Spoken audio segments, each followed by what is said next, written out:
Kami persilakan langsung kedua narasumber kita untuk sekali lagi kita beri aplaus untuk dua narasumber.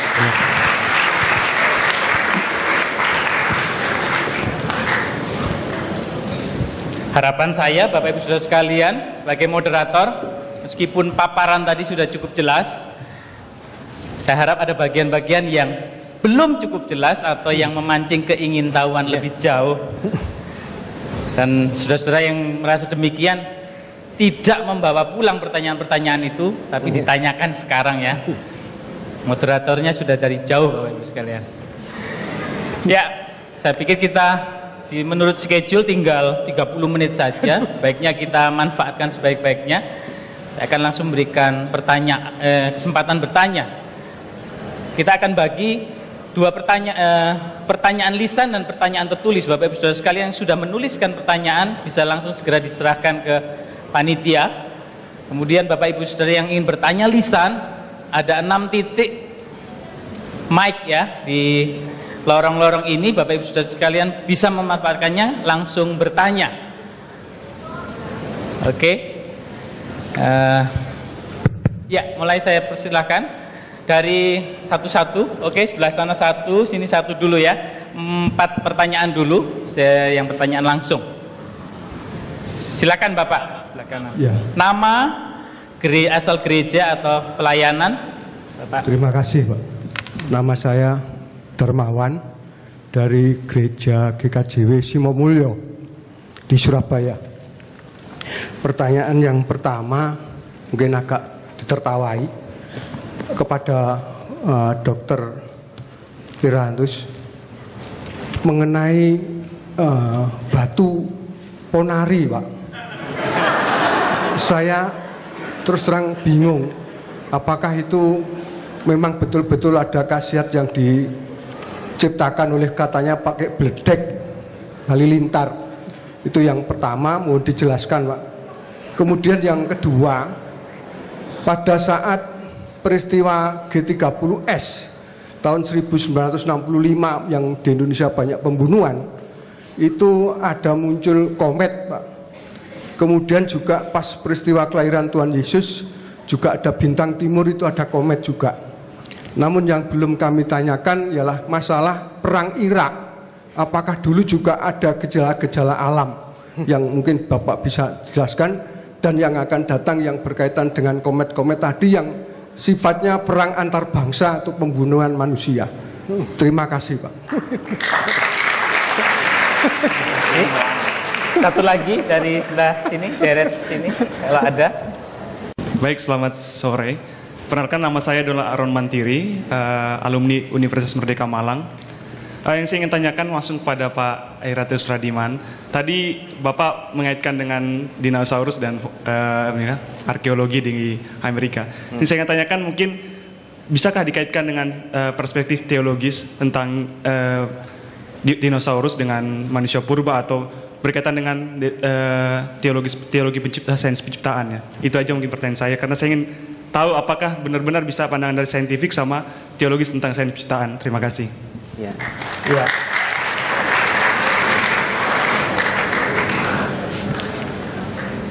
Ada lagi, Bapak Ibu? Satu lagi. Kalau tidak ada mungkin bisa dijawab terlebih dahulu, Pak. Ya. Mungkin. Ya.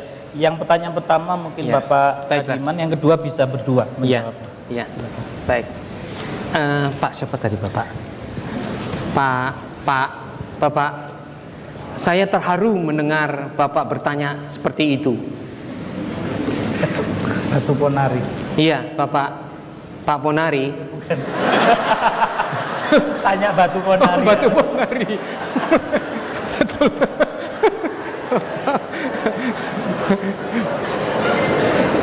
Pak Ponari. Maaf, Bapak yang menanyakan Batu Ponari ya, Pak. Saya istilah Ponari itu di dalam kegeologianya itu, kalau Bapak bisa menyebutkan, saya bisa tahu. Tapi kalau istilah lokalnya, saya kurang pengetahuan, Pak. Ponari itu istilah jenis batunya apa? Metal atau silikat atau gelas? Apakah ada kaitannya dengan batu akik? Itu Pak. Lalu yang kedua, saya tidak tahu, saya tidak bisa menjawab itu karena saya tidak jelas batu ponari itu seperti apa. Lalu yang kedua, penampakan komet dengan kejadian di bumi. Yang mana mengikuti yang mana? Apakah bumi mengikuti penampakan langit atau penampakan langit yang menimbulkan, yang bisa berdampak kepada bumi? Yang satu jelas yang saya tahu, itu adalah waktu kelahiran Tuhan Yesus Kristus. Itu kalau dilihat dari uraian katalog yang ada di dalam scientific literatur di astronominya, rentetan dan rentetan sampai 20 tahun ke belakang dan 20 tahun ke depan. Itu kejadiannya begitu banyak. Semua kejadian alam frekuensinya lebih besar daripada yang saat ini sekarang ada. Itu yang saya tahu. Dan pemaknaan baru dicari oleh manusianya. Yang jelas adalah secara alami penampakan kejadian langit di masa Tuhan Yesus Kristus lahir itu lebih banyak daripada yang biasa. Itu yang kami ketahui. Kemudian yang mengenai G30S itu, saya sebagai saintis, ilmuwan, itu melihat kejadian itu sebagai kejadian kebetulan. Jadi tidak ada koneksi antara satu dengan yang lain. Hanya itu Pak. Tentang batu ponari itu saya tidak bisa menjawab. Saya tidak kenal itu batu. Oh, nama kecil. Oh, ya. Oh, saya tadi diberitahu oleh Pak Hari, ponari itu nama anak kecil. Iya. Oh, saya baru ingat sekarang. Itu yang bisa menyembuh-nyembuh. Iya, saya baru ingat. Itu yang menyembuh-nyembuhkan itu ya. Oh ya. Iya, ya. Punya mujizat ya. Ya, sudah. Memang itu adalah kebisaan dia, diberi bagaimanapun juga Tuhan yang empunya itu semua. Saya tidak tahu seperti apa dia, tapi dia punya kebisaan, ya sudah, jalankanlah. Dan kebetulan bagi yang mau percaya, ya di situ dia masuk, ya ruginya sendiri begitu. Nah, saya mau bilang bisa barangkali juga untung, tapi saya tidak memberi komentar apa-apa di situ. Tapi kalau menurut saya, kepada Tuhan Yesus Kristus sajalah meminta itu, dan Anda akan sembuh seperti yang Anda inginkan. Ya, amin. Ya, sudah. Pak Hari, mau tambahkan? Di pertanyaan pertama ada tambahan.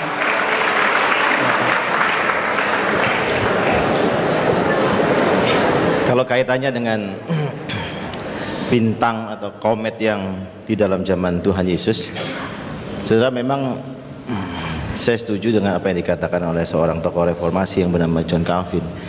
Bintang ini punya kelakuan yang khusus, tidak seperti pada umumnya yang dipelajari oleh orang-orang Majus. Dan itulah yang menuntun mereka dan menimbulkan daya tarik mereka untuk mengikutinya. Ya. Dan itulah yang mengakibatkan mereka akan berjumpa dengan Tuhan.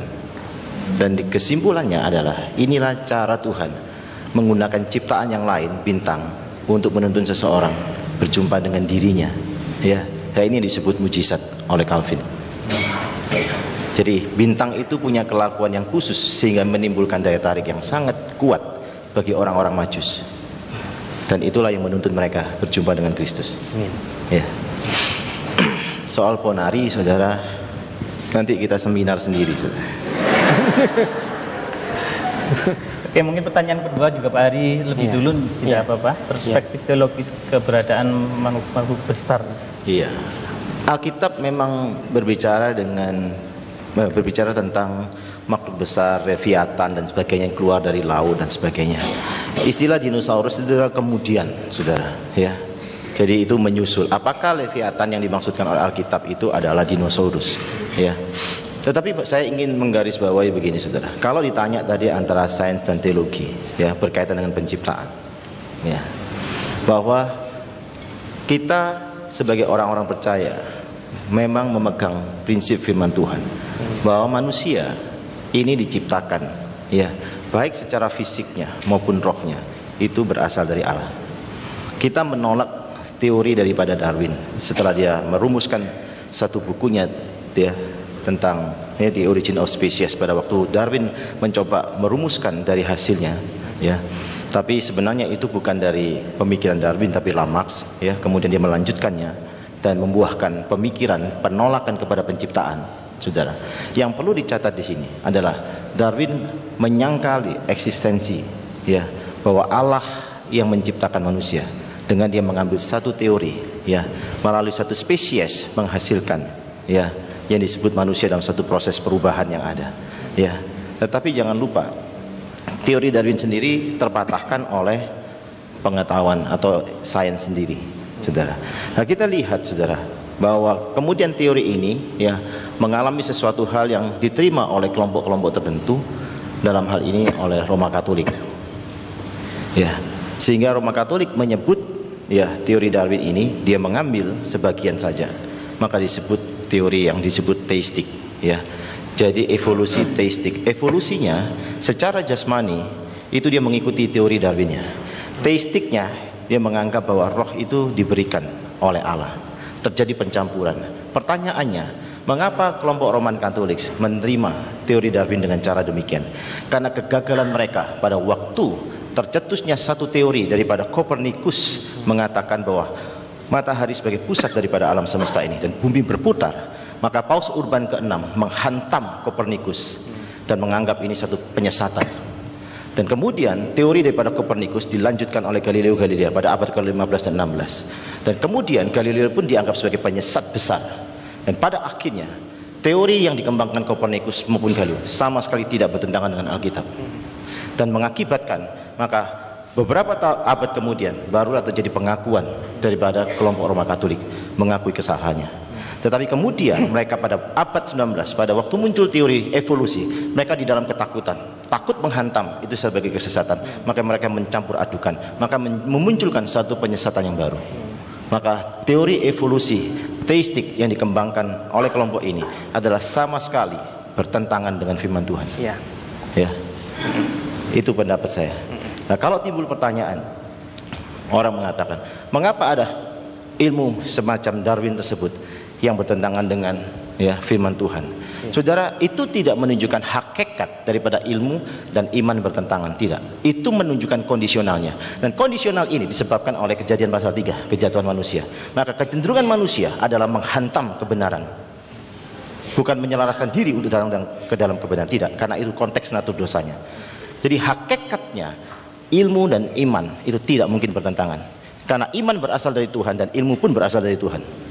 Maka tidak mungkin terjadi benturan di dalamnya. Kalau terjadi pertentangan, maka di dalam diri Allah sendiri yang memberikan keduanya terjadi disharmonisasi, dan itu tidak mungkin terjadi. Yang terjadi adalah manusianya yang mengembangkan ilmu itu untuk melawan Tuhan. Jadi bukan hakikat daripada ilmunya, tetapi manusia yang mengembangkan. Ini yang disebut kondisionalnya. Kondisional ini disebabkan oleh Kejadian pasal 3 karena konteks dosa. Ya. Baik, begini. Adik, itu di National Geographic tahun 2008, bulannya itu Agustus atau September. Majalah itu mengeluarkan satu gambar dari manusia Neo-Neanderthal. Makhluk semacam kita yang cantik-cantik ini adalah makhluk yang tergolong disebut sebagai Homo sapien. Homo sapien, ya. Dan Homo sapien ini umurnya 2 juta tahun. Jadi kita ini masih dalam 2 juta tahun ordenya. Ini menurut sains, ya. Nah, Neo-Neanderthal ini, jadi karena 2 juta tahun kita sudah meninggalkan masa-masa prehistorik.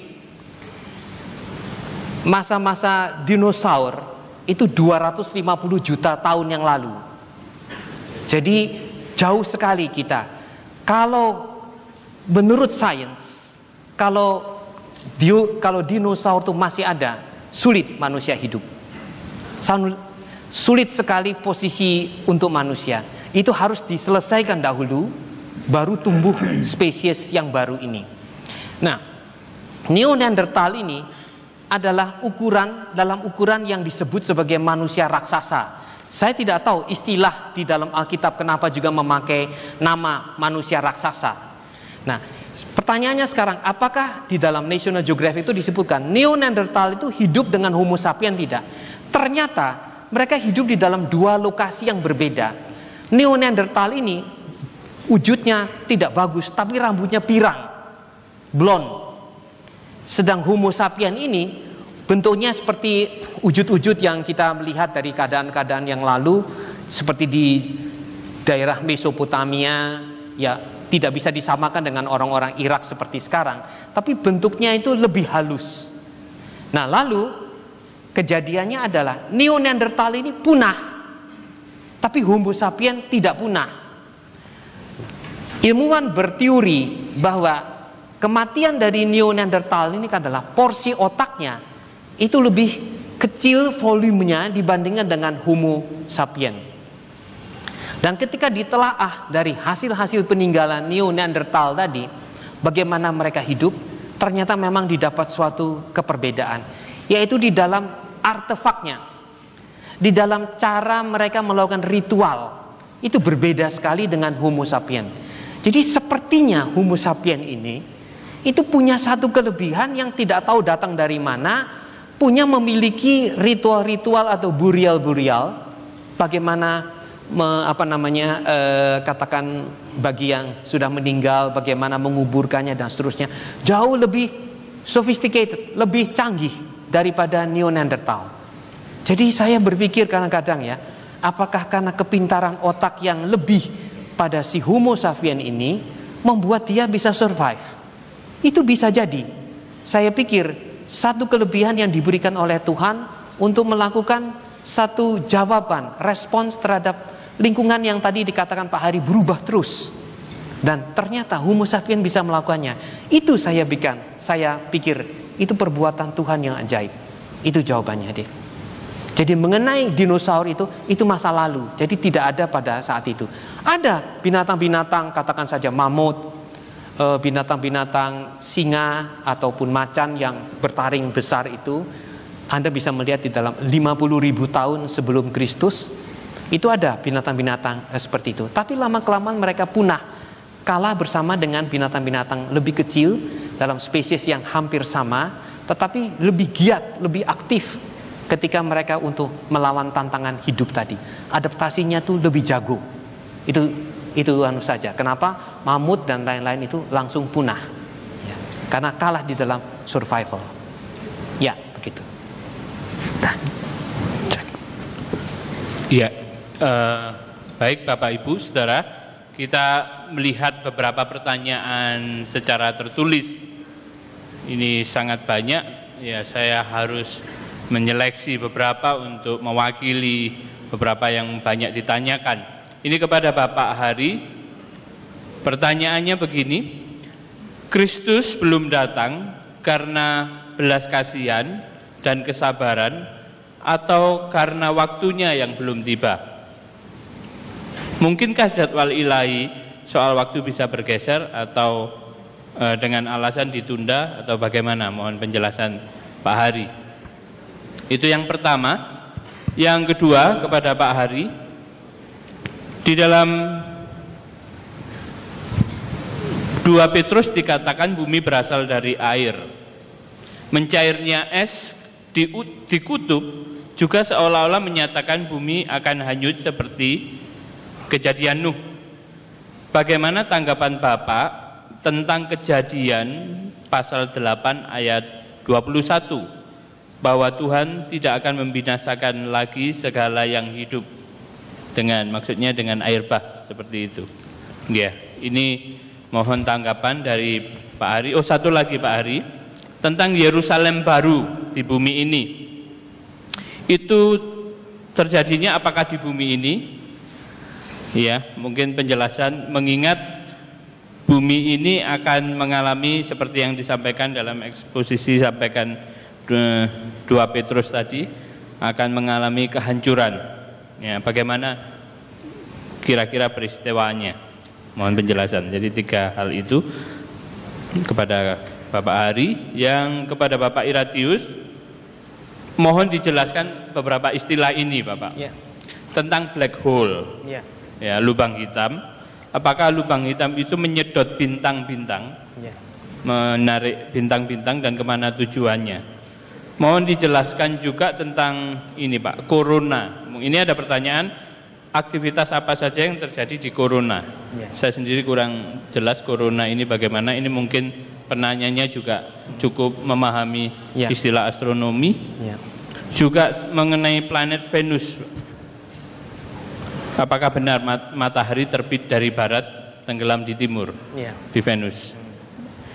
Itu beberapa hal teknis astronomi. Terus yang selanjutnya, bagaimana pendapat Bapak mengenai UFO, Unidentified Flying Object, itu ya Pak ya, yang banyak, hampir banyak dipercaya di seperti mitos atau bagaimana? Mohon penjelasannya. Mungkin itu saja dulu kepada Pak Ari. Pertama mengenai banyak yang menarik pertanyaan. Oh iya ya, baik, singkat. Kristus datang itu karena belas kasihan, kesabaran, atau karena waktunya belum tiba? Iya. Saudara, tinjauan tentang belas kasihan, waktunya belum tiba dan sebagainya itu, atau kesabarannya, penundaan itu dari sisi kita manusia.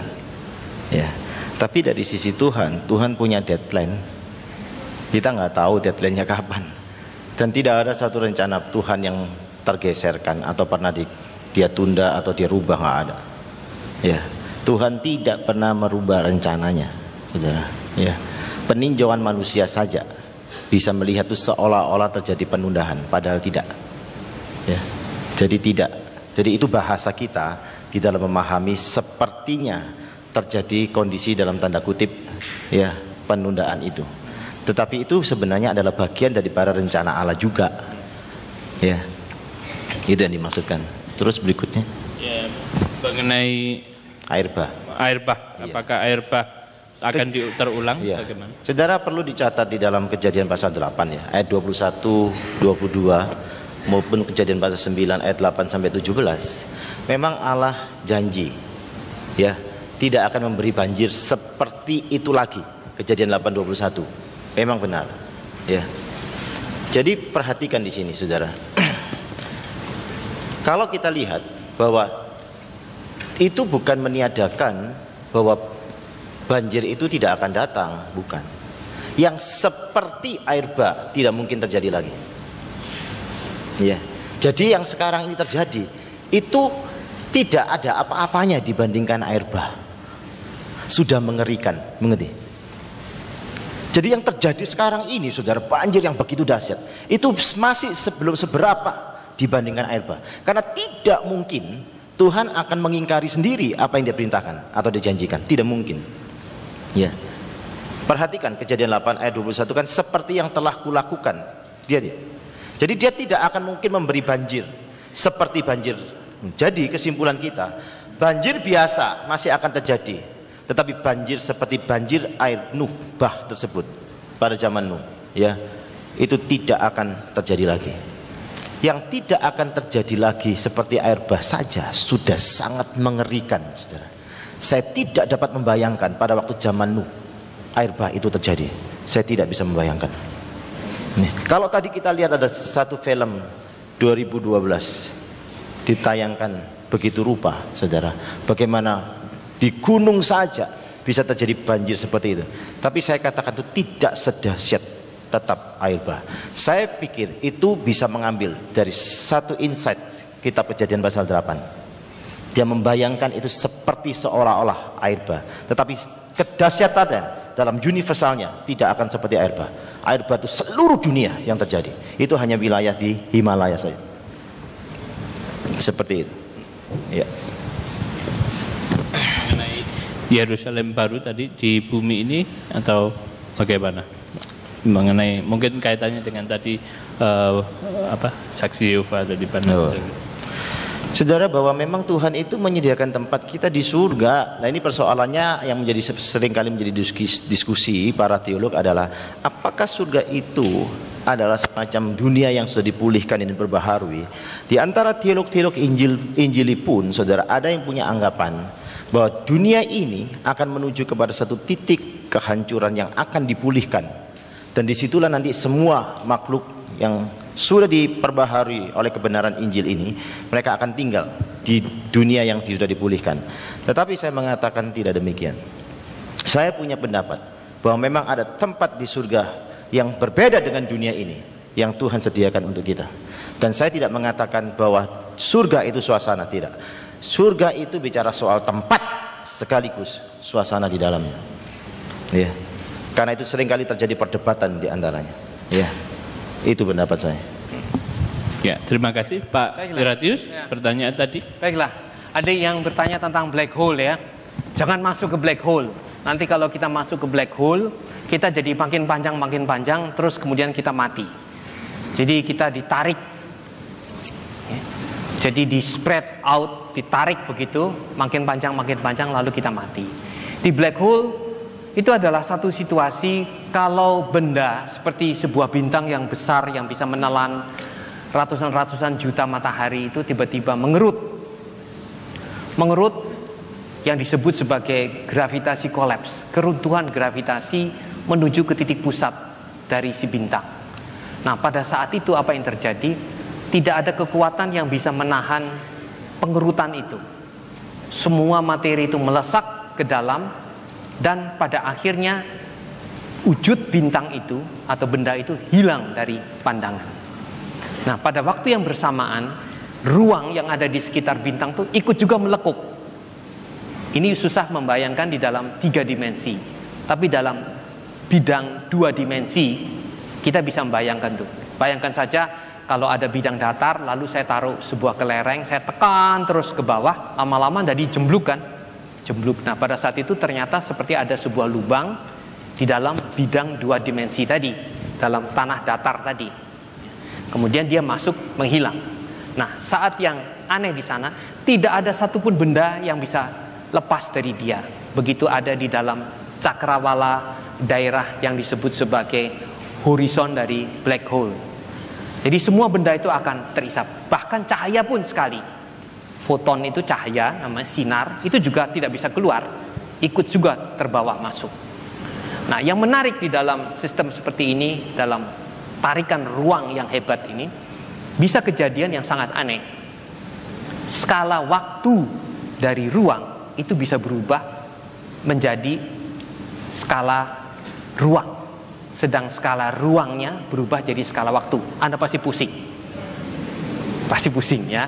Jadi yang Anda lihat ruang itu bisa menjadi dimensi waktu, sedang dimensi waktu bisa berubah menjadi dimensi ruang. Tidak usah dipikir itu. Saya hanya menyebutkan ini untuk presisinya saja. Nanti dipikir di rumah ya.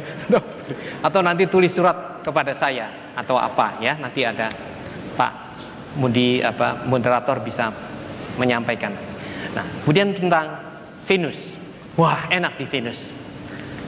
Matahari terbit di tempat yang sebaliknya, betul. Wah, ini pasti anak Olimpiade astronomi ini ya. Matahari orbitnya itu, berputarnya itu memang 4 kali 24 jam. Jadi begini, kalau saya jam 12 siang itu, 12 itu kan jam panas sekali. 4 jam 12 itu tidak mau berubah-ubah ke jam 1. Tapi jam 12 terus-terusan selama 4 jam. Nah, sekarang Anda ditanya, mau minum kopi itu paling nyaman apa? Jam 10 pagi ya? Atau apa? Terserah. Anda mau paling senang di rumah itu kalau baru bangun pagi jam 7 pagi kali ya, atau jam 6 kali, atau jam 5 kali, atau jam 4 kali. Kalau yang biasa berdoa ya, jam 4, setengah 4 gitu. Nah, saat itu setengah 4 atau jam 4 pagi Anda itu lamanya 4 jam. Wah, nyaman. Kalau Anda ada di kafe, tidak mau masuk ke kantor, biasanya setelah break makan siang itu 4 jam Anda di kafe terus. Di Perancis tuh orang tidak mau balik ke kafe setelah jam 4 sore ya. Kalau di Perancis, saya ada di Perancis selama 4 tahun setengah, nyaman betul saya. Saya membuat TA, tesis saya itu semua di kafe. Di kantor tuh saya baru ngetik saja. Tapi kalau di kafe, wah banyak sekali yang bisa dilihat ya. pikiran tuh bisa keluar dengan lancar ya, karena banyak yang dilihat. Oke, ini cuma hanya untuk membuat supaya Anda jangan bosen aja. Saya bercerita begini. Tentang corona, itu juga aneh. Itu adalah pelepasan muatan-muatan electrical charge yang akan nanti menjadi angin matahari. Angin matahari itu angin listrik. Kecepatannya gede betul, 1200 km per jam ketika nyampe ke bumi. Wah, dahsyat sekali angin itu. Dan kalau kena, angin itu bertiup ke kita itu, kita langsung kesetrum. Kalau mau tahu setrum, pegang tuh setrum. Nanti jerjet. Nah itu baru Anda tahu. Nah itu rasakan tuh sebagai angin yang sepoi-sepoi basah. Kalau Anda terlalu lama memegang itu, rambut Anda berdiri semua ya, seperti bulu landak itu, keriting lagi. Itu angin, itu corona. Hebat sekali corona itu. Ada yang disebut corona itu punya lubang. Nah, di dalam lubang itu semua muatan-muatan itu keluar dengan kecepatan yang sangat tinggi menghajar bumi. Tapi Tuhan selalu melindungi. Nah, begitu saja deh, cepet-cepetnya. Ya. Bapak, mohon ditambahkan ini kesimpulannya tadi ini banyak Pak, beberapa tahun 2012 itu kesimpulannya menurut Pak Iratius ini sebuah nubuatan akhir zaman atau bagaimana? Ya. 2012 itu adalah kejadian yang terkait sama aktivitas puncak matahari. Tetapi matahari ternyata tidak menunjukkan seperti yang kita prediksi, manusia predik yang manusia forecast. Tidak. Ternyata berbeda sekali dengan apa yang kita pikir. Nah, manusia ini kan tidak puas. Kalau gitu saya mau bisa lakukan sesuatu.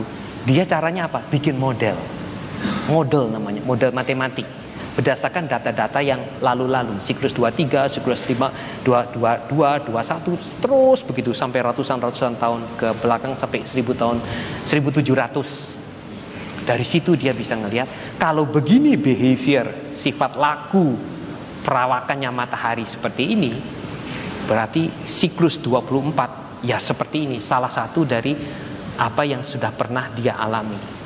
Nah, apa yang terjadi? Matahari ternyata tidak sedahsyat, seaktif seperti yang kita bayang. Pengaruhnya besar. Suhu di bumi turun.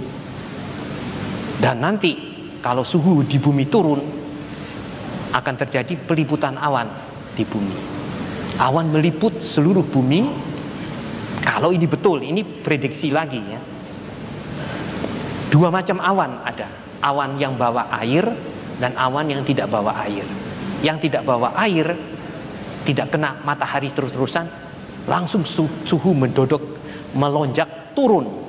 Dan itu di negara utara dan negara selatan. Negara barat kena. Blek saja. Kanada misalkan. Turun suhu. Dan akibat suhu turun, tanaman tidak mau hidup. Susah tumbuh, susah.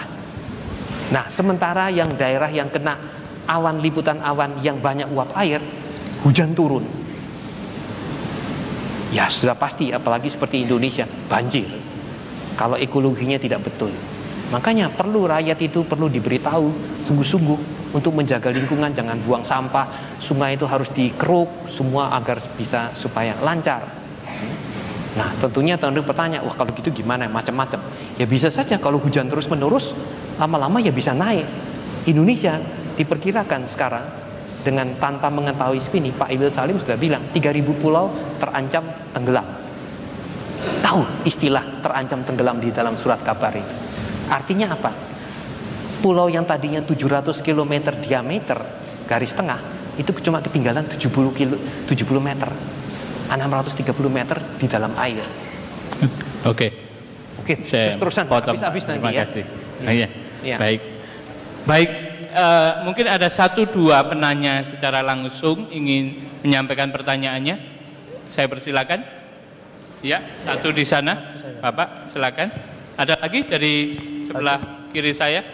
Satu aja. Selamat sore. Oke, satu aja kalau gitu. Silakan, Pak. Saya Andreas dari GKJW Jemaat Surabaya.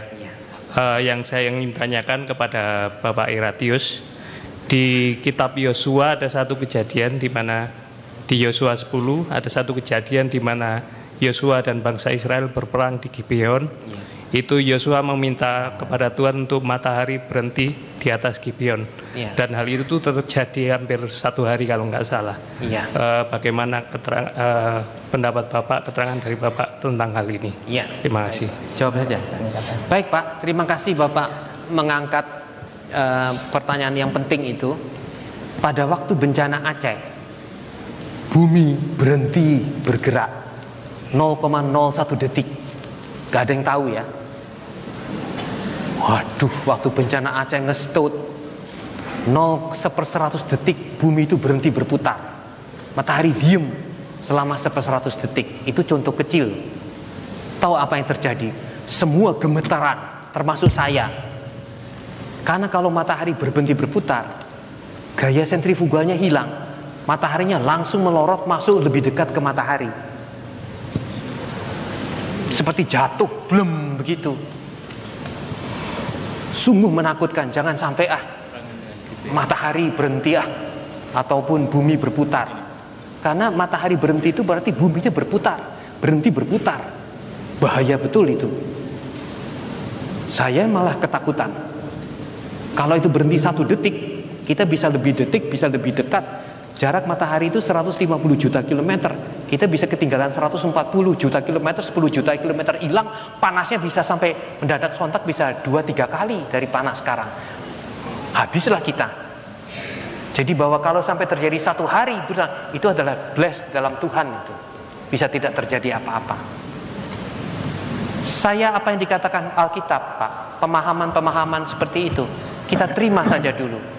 Selama kita tidak melihat satu konflik. Sains selama ini sangat praktis sekali melihat semua kejadian di Alkitab. Dan ternyata malah banyak hal-hal di Alkitab yang malah menolong sains untuk melakukan breakthrough. Jadi betul Pak, tidak usah dikhawatirkan kalau dipercaya saja, karena kita juga sama-sama hanya 1 dari per 10 pangkat 33 pengetahuan kita masih. Jadi saya sih yakin sekali pada apa yang dikatakan oleh Yosua tadi, atau yang tercantum sesuai dengan kitab Yosua itu. Ya. Pertanyaan ini Kak Ari mau menambahkan? Langsung ini Pak Ria.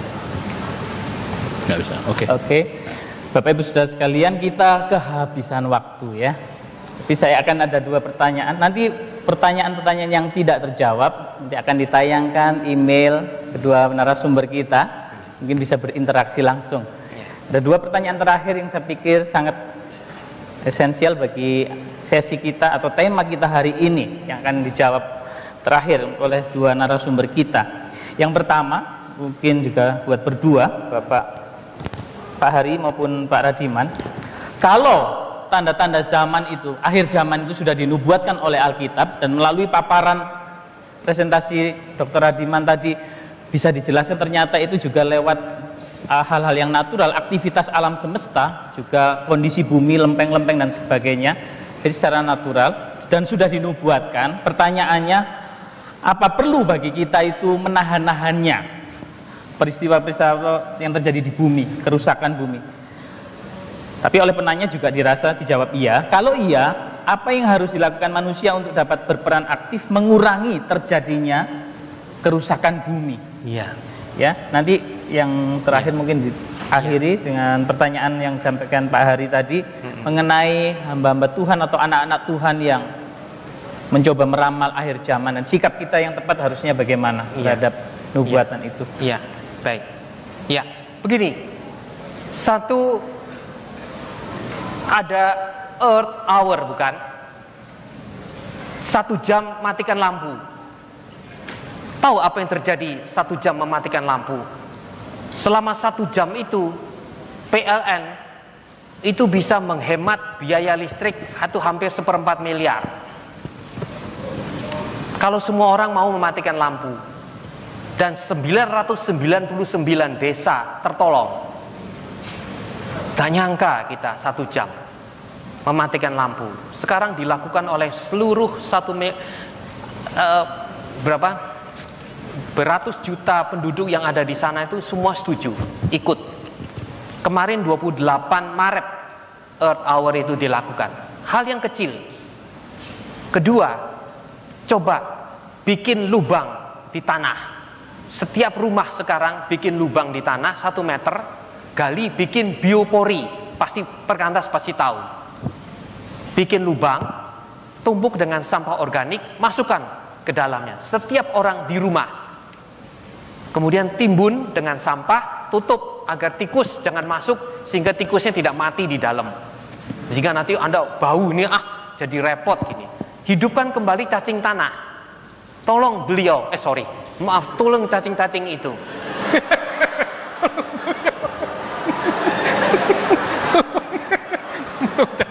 Ya, tolong ya. Tolong kemudian. Yang lagi, jangan minum pakai ini, pakai gelas sekarang. Ya walaupun ini nanti akan dijual, untung ya, bisa di recycle, nggak apa-apa. Yang penting kalau mau jangan dibuang sebagai tong sampah, kembalikan untuk di recycle, boleh. Kalau pergi ke pasar, jangan pakai tas plastik. Kalau pakai tas plastik satu, bawa terus sampai berminggu-minggu sampai kucel, tapi jangan sampai bolong. Nanti Anda bilang ke supermarket, saya tidak mau pakai tas plastik Pak, kantong plastik Pak, saya punya. Bisa tidak? Itu aja sudah setengah mati. Pasti Anda dikasih plastik, ya sudah bawa saja. Kan lagi capek kan, pergi ke supermarket atau ke pasar apa, sudahlah ikut. Tapi kalau di rumah harap ditimbun. Berat pekerjaan kecil. Kemudian apalagi coba yang paling gampang. Saya sampai lupa tadi karena saking cepatnya ya. Banyak sekali yang ada di dalam kepala ini mau dikatakan. Jadi sudah sampah plastik, sampah dan segala hal, saya sampai lupa nih sekarang. Nanti saja sudah. Siapa tahu saya nanti ingat lagi.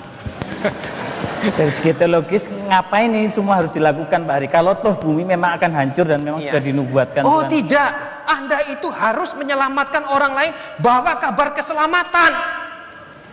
Itu yang mesti Anda lakukan. Anda nggak boleh diam loh. Anda nggak boleh diam. Detik ini Anda mesti ngomong.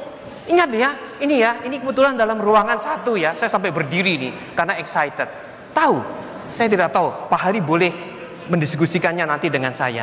Kekristenan itu bukan agama loh. Kalau menurut saya, ini mungkin sangat subjektif Pak Hari. Itu hubungan pribadi Anda dengan Tuhan. Mengembalikan hubungan yang rusak dan putus itu. Kadung jadi agama. Jadi repot Anda sekarang. Begitu Anda mau memberitakan keselamatan, langsung Anda dicurigai, Anda kena. Salah kaprah. Yang bisa membuat selamat itu bukan kita. Tuhan yang membuat orang itu sudah siap. Loh, Anda tidak percaya? Ada orang yang sudah akan meninggal. Tiba-tiba dia minta kita tuh datangi, kitanya tidak punya waktu. Oh, enggak bisa, waktu saya banyak untuk penginjilan yang lain, Tapi Bapak ini perlu sekali didatangi karena dia ada di rumah sakit. Kalau sampai Anda mau datang, itu kasih Tuhan. Akhirnya Anda datang sebentar, lalu Bapak ini bilang, adik saya sudah menunggu, saya mau terima Tuhan Yesus. Anda tidak usah nginjili, sekarang Anda mendoakan dia. Lihat, Tuhan sudah siapkan itu untuk Anda. Persis Yunus. Ya Pak, sudah cerita lagi. Disambung sama Pak Hari saja.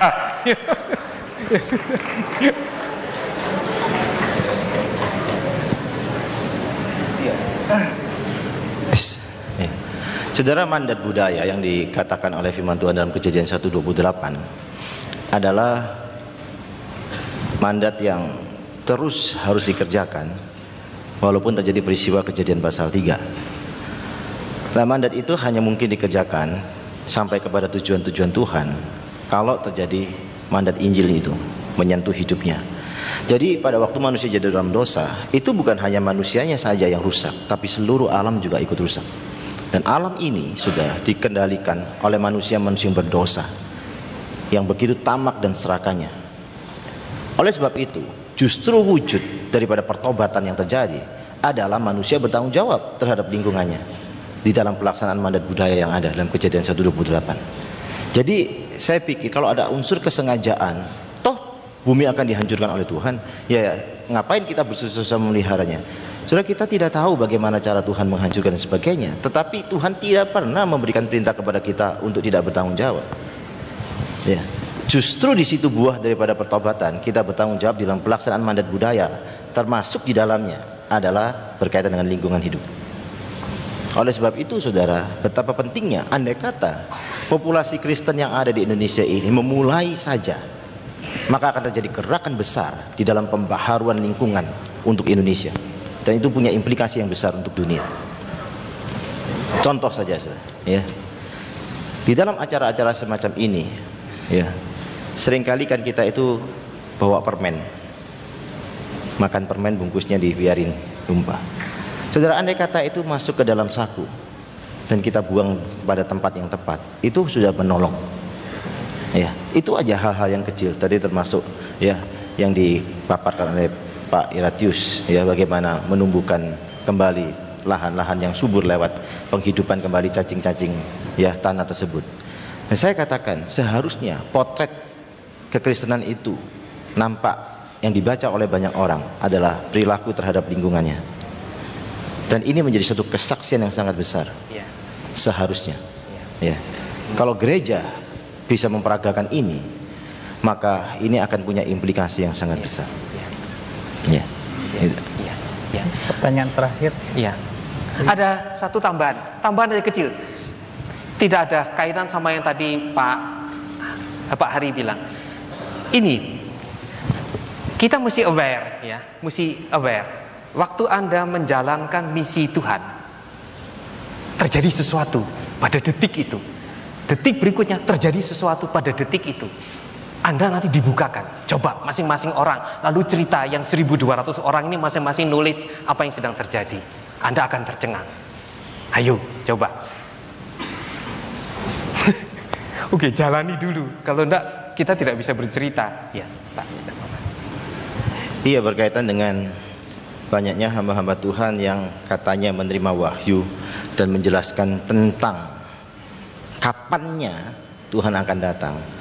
Saya harus mengatakan kita mesti kembali kepada Alkitab. Tidak ada seorang pun tahu kapannya dia datang. Alkitab hanya memberikan beberapa tanda. Tanda itu cukup untuk kita mempersiapkan diri, saudara. Ya, jadi jangan memberikan informasi yang Alkitab tidak informasikan, saudara. Itu akan memunculkan bukan hanya kebingungan, tetapi kesesatan yang bisa membahayakan. Ya, jadi saudara, kalau ada SMS beredar 2012 dan sebagainya, maaf aja, saya katakan itu prediksi semua dari sains. Kita tidak tahu apakah Tuhan menggunakan momentum itu di dalam kedatangannya atau tidak. Itu bukan urusan kita. Yang menjadi urusan kita adalah kita mempersiapkan diri. Kapanpun dia datang, tidak menjadi persoalan bagi kita. Itu yang menjadi komitmen kita di dalam kebenaran firman Tuhan. Amin, amin. Ya. Yang tadi menurut firman Tuhan mempersiapkan dirinya dengan menganggap kesabaran Allah itu kesempatan untuk beroleh keselamatan, sikap menanti kedatangan Tuhan Yesus, dan juga menguduskan diri. Baik, sampai di sini sesi tanya jawab akan disimpulkan oleh Pak Yusuf. Baik, Bapak Ibu saudara yang dikasihi Tuhan, terima kasih untuk kesetiaan dan ketekunannya untuk belajar melalui seminar ini. Ada beberapa yang poin penting, mungkin sangat kurang untuk disimpulkan, tetapi ini poin-poin penting untuk kita renungkan bersama ketika kita pulang dari tempat ini. Yang pertama adalah baik di dalam kerangka firman Tuhan maupun di dalam perspektif sains, kita boleh belajar bersama dari pagi hingga siang sore hari ini. Saya simpan. Satu hal bahwa hidup manusia itu seperti debu. Oh, di email saya. Bukan hanya hidup manusia, bahkan kehidupan di dunia ini. Oh, nanti ke Pak Kantas saja. Itu ibarat debu.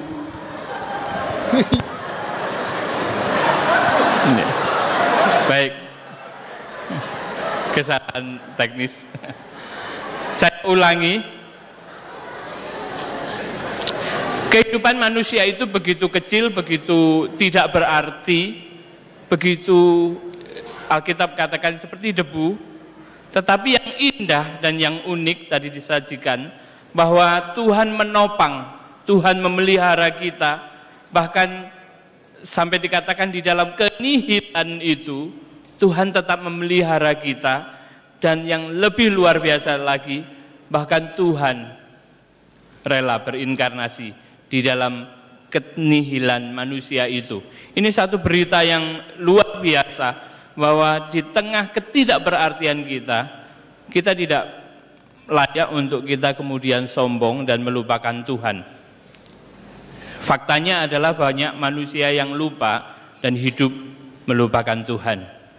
Karena itu melalui seminar ini 3 pesan yang disampaikan di dalam kerangka firman Tuhan saya akan mengulangi. Yang pertama adalah mari kita bersama-sama menantikan dan merindukan kedatangan kerajaan Tuhan, kerajaan Allah atau kedatangan Tuhan sendiri. Dengan bersama-sama kita hidup, firman Tuhan katakan kita hidup kudus, tak bercacat, tak bercelah, dan di dalamnya kita memberitakan. Kalau Kak Hari atau Pak Hari tadi sampaikan sebagai bagian penutup tadi, ditekankan bahwa berita kedatangan Tuhan ini adalah berita sukacita bagi orang percaya. Seharusnya ini menjadikan kita untuk kita bertekun giat memberitakan kabar Injil kerajaan Allah ini. Ini menjadi bagian hidup kita, dan marilah kita menanti-nantikan kedatangan Tuhan itu. Kapan waktunya kita tidak tahu, tapi tanda-tanda itu sudah nyata. Marilah kita hidup di dalam ketaatan, memberitakan Injil dan memberikan hidup bagi kemuliaan nama Tuhan. Amin. Mari kita berikan sekali lagi aplaus untuk kedua pembicara kita, dan terima kasih sebesar-besarnya untuk ketekunan dan keseriusan, antusias yang luar biasa sampai sore hari ini ruangan ini masih tetap penuh. Terima kasih, Tuhan memberkati. Kami kembalikan kepada MC.